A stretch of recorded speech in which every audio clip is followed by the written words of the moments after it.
बिस्मिल्लाहिर्रहमानिर्रहीम। 11वां टूल पढ़ने जा रहे हैं आज हम। शेम।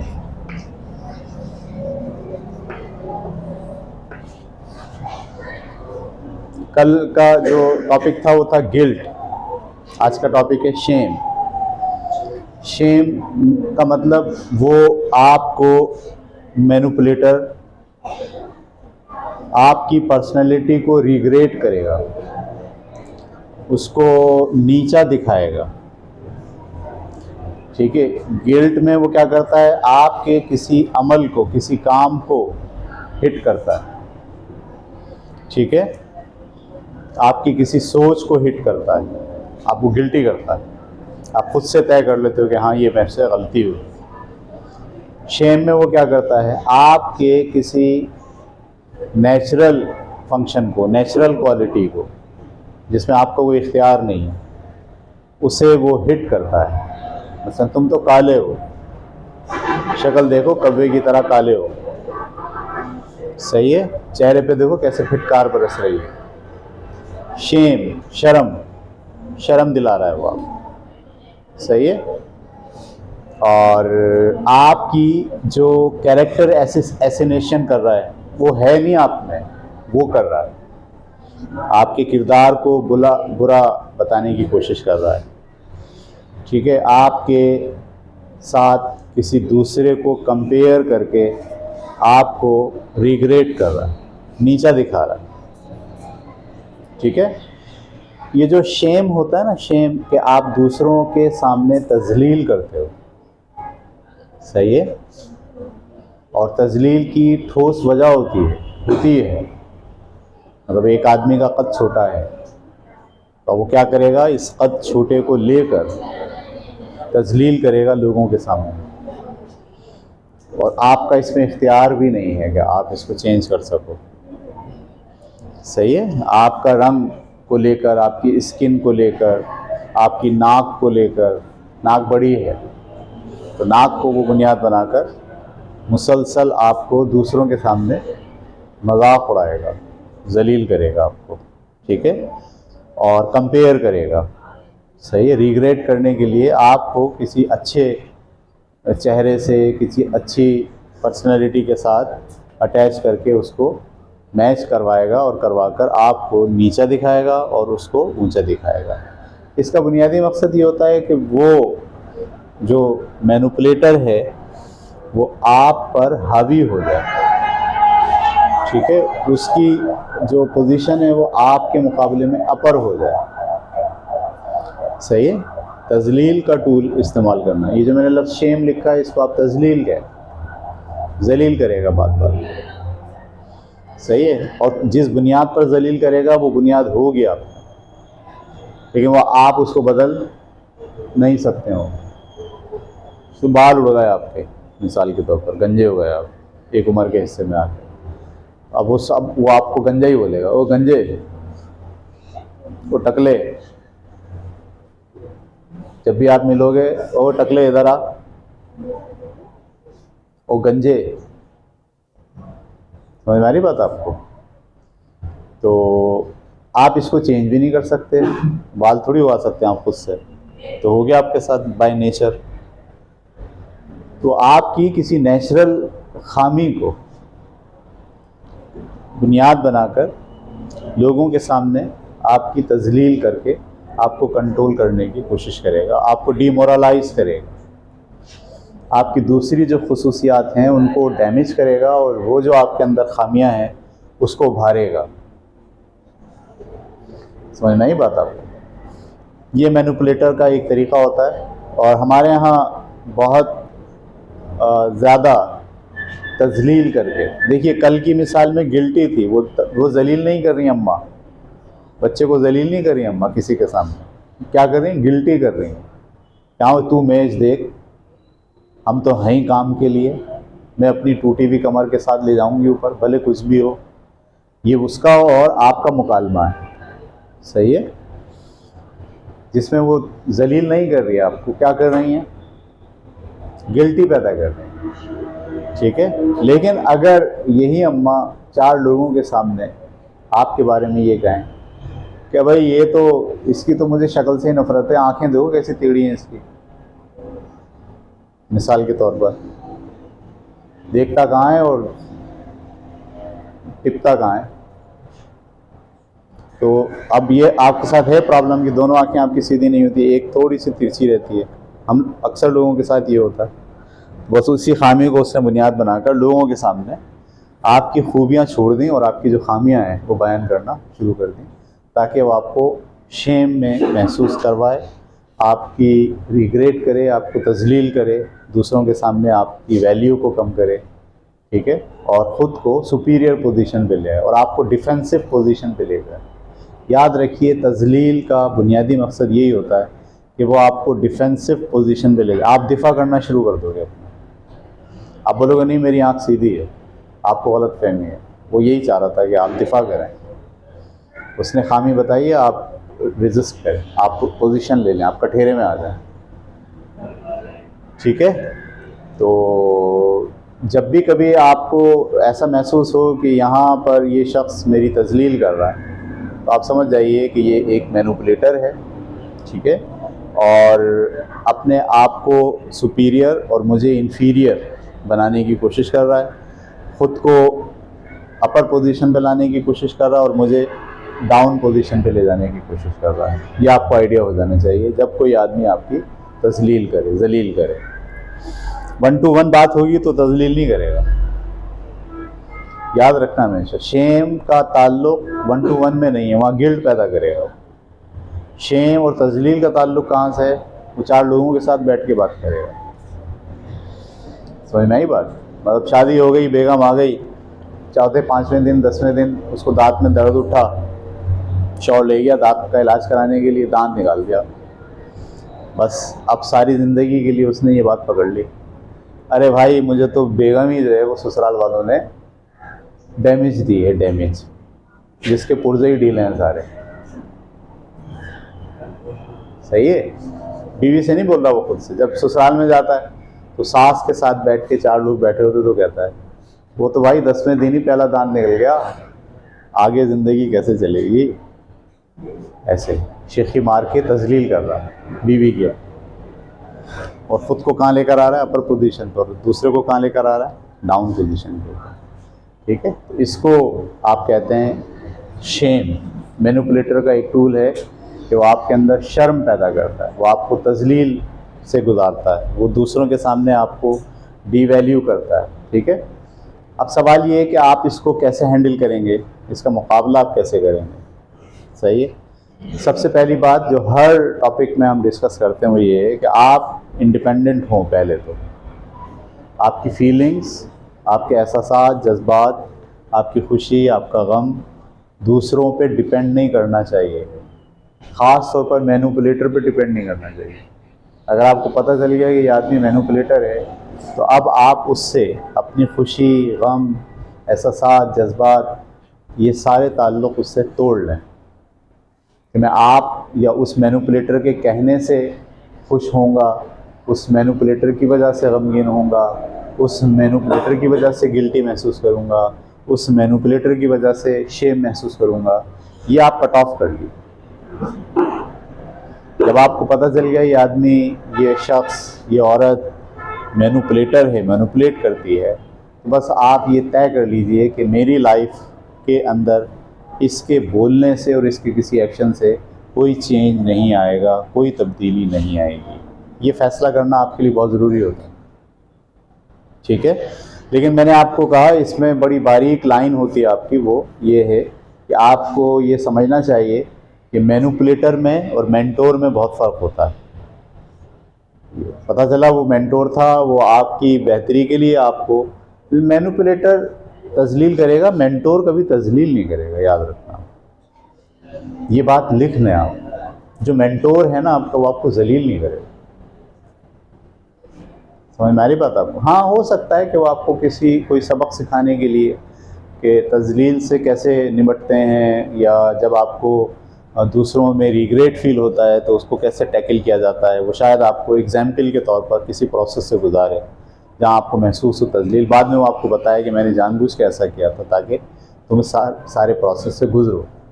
मेंटोर भी कर सकता है, लेकिन मेंटोर अपनी मतलब ये कंफर्म हो जाता है आपको थोड़ा सा चेक करने से कि ये मेरा मेंटोर है या ये मेरा मैनिपुलेटर है। अगर आप इन दोनों में फ़र्क महसूस करेंगे तो आपकी लर्निंग बहुत अच्छी होगी, आप आगे बढ़ेंगे। लेकिन अगर आप मेंटोर को भी मैनिपुलेटर तस्वर कर लेंगे या मैनिपुलेटर को मेंटोर तस्वर कर लेंगे तो सारी चीज़ें क्या हो जाएंगी, गड़बड़ हो जाएंगी और आप समझ नहीं पाएंगे।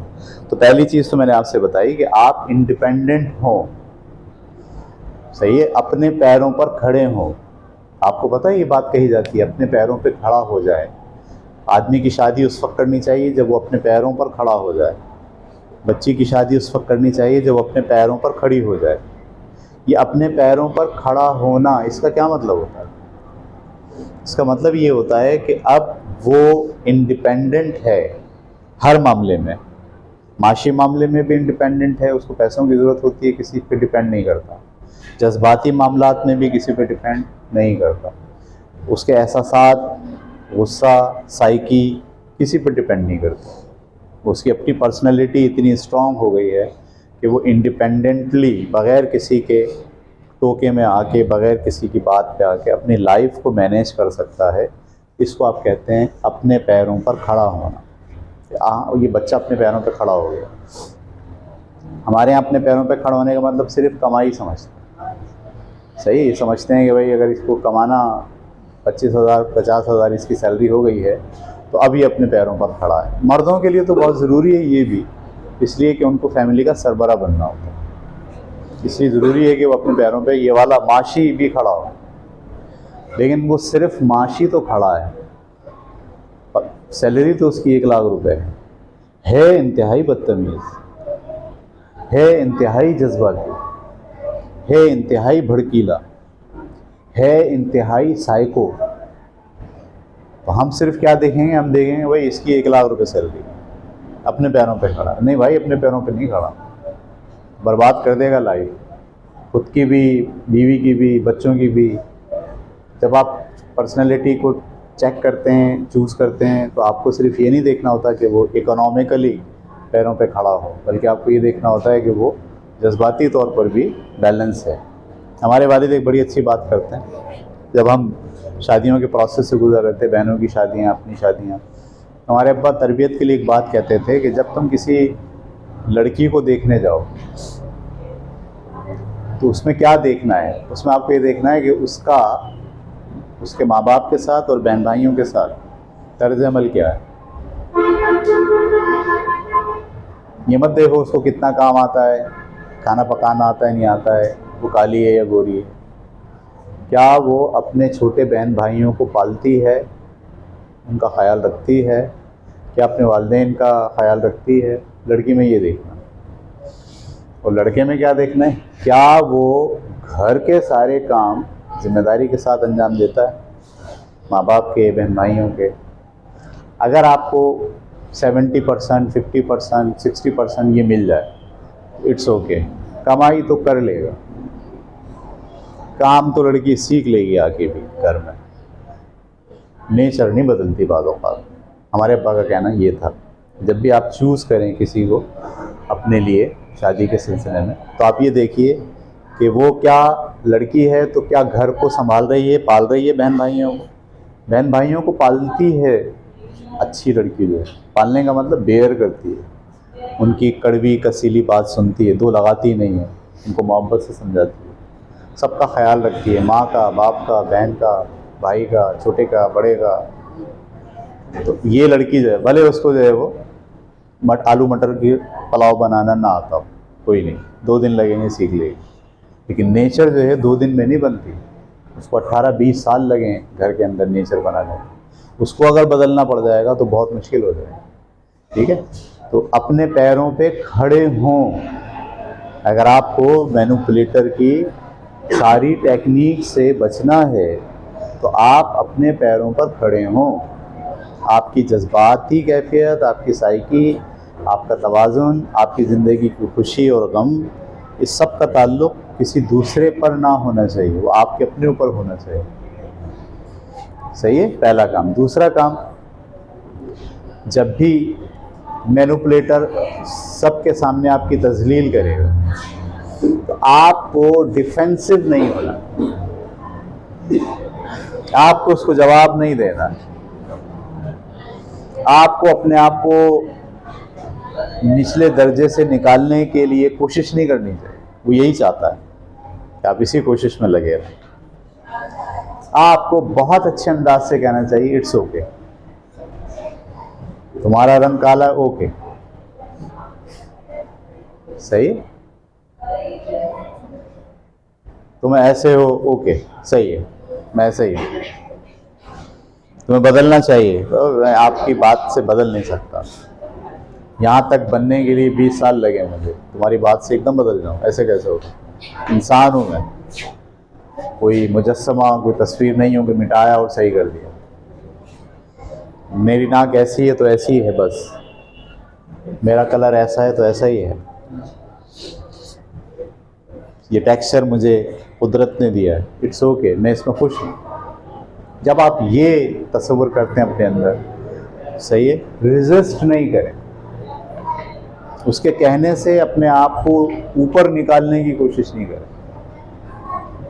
बाज़ औक़ात क्या होता है कि आदमी दूसरों को नीचा दिखाने के लिए, दूसरों को नीचा दिखाने के लिए खुद ऊपर वाले स्टेप पर चढ़ जाता है और कहता है देखो तुम सब नीचे हो। तो आपको ये तस्वर करना चाहिए कि ये आदमी पागल है, 2 सीढ़ियों ऊपर चढ़ के अपने आप को क्या समझ रहा है, ये सबसे ऊंचा है। ऊंचा होना कैरेक्टर में होता है, 2 सीढ़ियाँ चढ़ के ऊंचा होना कोई ऊंचा नहीं होता। तो रेजिस्ट नहीं करना, जब कोई तजलील आपकी हो, आपको महसूस करा रहा हो तजलील, जलील कर रहा हो सबके सामने, आप थोड़ा सा मुस्कुराइए, अरे हाँ सही कह रहे हैं, वैसे ही है, दैट्स इट। मैं इसीलिए कहता हूँ जुगतबाजी, मैंने जो कहा है कि हाफ टाइम में एक दूसरे के ऊपर आप तनकीद करा करें, जुगतबाजी करा करें। जुगतबाजी से आपके अंदर दूसरों की राय जो कि गलत है, सही है, जो आपका मजाक उड़ाया जा रहा है, उसको एंटरटेन करने की, उसको बर्दाश्त करने की, उसको हैंडल करने की, सही, मिजाह के तौर पर ले लेते हैं आप उसे, ये एबिलिटी पैदा होती है जुगतबाजी सहने में, जुगतबाजी करने में। हिस्सा लिया करें। कोई आदमी आपको बोले, गलत बोले, आप थोड़ा सा मुस्कुराएं, बोले हाँ तुमने बहुत अच्छी बात बोली, बहुत मज़ा आया, अच्छा लगा बहुत, दैट्स इट। नहीं आपको गुस्सा आ गया, आपकी हट गई, आप डिफेंसिव हो गए। ये डिफेंसिव होना जो है ना, ये तो चाहता है मैनिपुलेटर कि आप क्या हो जाएं, डिफेंसिव हो जाए। तो पहला काम मैंने आपसे कहा इंडिपेंडेंट हो जाएं। दूसरा काम, आप जो कुछ वो कह रहा है तजलील में, उसका डिफेंस मत कीजिए, बोला ओके ऐसा ही है, डिफेंस करने की ज़रूरत नहीं है, ठीक है। तीसरी बात याद रखिए, इज़्ज़त और ज़िल्लत के बारे में ये गुमान रखिए, अच्छा यकीन रखिए, ये दोनों अल्लाह के हाथ में है, किसी इंसान के हाथ में नहीं, ठीक है। हमेशा तय कर लें, सोच के चलें आप, इज़्ज़त देना और ज़िल्लत देना अगर इंसानों के हाथ में होता तो हर आदमी दूसरे को जलील कर चुका होता, अब तक नंगा कर दे चुका होता चौराहे पे। लेकिन इज़्ज़त और ज़िल्लत दोनों चीज़ किसके हाथ में है? अल्लाह ताला एक प्लान करता आपके बारे में ना, आपके कैरेक्टर को देखकर। अगर आपने कुदरत के साथ अलाइन किया हुआ है, कुदरत के क़वानीन को फॉलो करते हैं, इम्प्लीमेंट करते हैं, तो वो आपके लिए इज़्ज़त के नए मयार कायम करेगा। वही आदमी जो आपकी तजलील कर रहा है वो जलील हो जाएगा सबके सामने थोड़े दिनों बाद। हत्ता कि ऐसा होगा जब कोई आदमी आपकी तजलील करेगा तो सारे लोग बोलेंगे ये पागल है, कि हम तो इसको जानते हैं, तो बहुत अच्छा आदमी है, तो बहुत अच्छी औरत है। यानी वो तजलील कर रहा है, लेकिन तजलील उसकी हो रही है उल्टी। जैसे को ना अभी हमारे यहाँ इमरान खान को बुरा भला बोला, बुरा भला बोला, बोला बोला बोला, जितनी उसकी तजलील करने की कोशिश की गई, नतीजा क्या निकला? उतनी उसकी इज्जत बढ़ गई। उसकी बेगम के और उसके ताल्लुकात पर मुकदमा कर दिया पूरा, तजलील का इतना बड़ा लेवल। लेकिन उसने जवाब नहीं दिया कि तुम्हारी अम्मा भी ऐसी है, तुम्हारे अब्बा भी ऐसी हैं। वो डिफेंसिव नहीं हुआ, फिर डिफेंस करने लग जाए आपने, ऐसा नहीं ऐसा ऐसा नहीं। उसने बोला इट्स ओके, देखें कहाँ तक जाते हैं आप। नतीजा क्या निकला, जिन्होंने मुकदमा किया वो जलील हो गए। इमरान खान की उसकी बेगम की तजलील नहीं, ये उसूल है। इज़्ज़त और ज़िल्लत, कुरान में अल्लाह ताला ने तफसील से लिखी है बात, इज़्ज़त और ज़िल्लत देना अल्लाह का काम। इसलिए जब भी आपकी चार लोगों के दरमियान तजलील हो रही हो ना, आपको महसूस हो रही हो, आप बोलें इट्स ओके। इज़्ज़त और ज़िल्लत किसके हाथ में? अल्लाह के हाथ में। इन्होंने मेरे साथ ऐसा किया, ये पलट कर आएगा, आज नहीं आएगा, साल बाद आएगा, 2 साल बाद आएगा। इन्होंने वो बीज लगा दिया आज अपनी तजलील का, खुद बो दिया है। मेरी तजलील करके इन्होंने अपनी तजलील का बीज बो दिया है, और इसका जो दरख्त निकलेगा उसका फल बहुत कड़वा होगा, और वो इनको भुगतना होगा। जब आप इस पैटर्न पर रहते हैं लाइफ के अंदर, तो आप यकीन जानिए आपका दिमाग पॉजिटिव चीज़ों की तरफ रहता है। उस आदमी और उस मैनिपुलेटर की बातों की वजह से आपकी लाइफ डिस्टर्ब नहीं होती। आपको जो करना वो करें, आपका जहन पॉजिटिव चीज़ पे रहेगा, नेगेटिव पे नहीं रहे। वो आपको नेगेटिव को उलझाना चाह रहा है, आप उसको छोड़ दीजिए उसके हाथ, और पॉजिटिव की तरफ देखिए। तो 3 बातें मैंने आपसे कही इस मैनिपुलेटर की इस टेक्निक का मुकाबला करने के लिए। पहली बात क्या, इंडिपेंडेंसी, आप इंडिपेंडेंट हो जज्बाती मामलात में, किसी पे डिपेंड नहीं करें, पैरों पर खड़े हों, नंबर 1। नंबर 2, रेजिस्ट नहीं करें, जवाब नहीं दें, डिफेंसिव ना हो, ठीक है। और नंबर 3, इज़्ज़त और ज़िल्लत का फार्मूला आपको पता होना चाहिए, ये कहाँ से आती है। पब्लिक के अंदर इज़्ज़त डेवलप होती है, कौन डेवलप करता? कुदरत। कोई आपकी इज़्ज़त ख़राब नहीं कर सकता। शर्त क्या है? शर्त ये है कि आप जो नेचुरल क़वानीन हैं जो कुदरत ने बताए हैं रहने सहने के, उसको आप फॉलो करें, ठीक है। इंशाअल्लाह कल अगले टॉपिक के साथ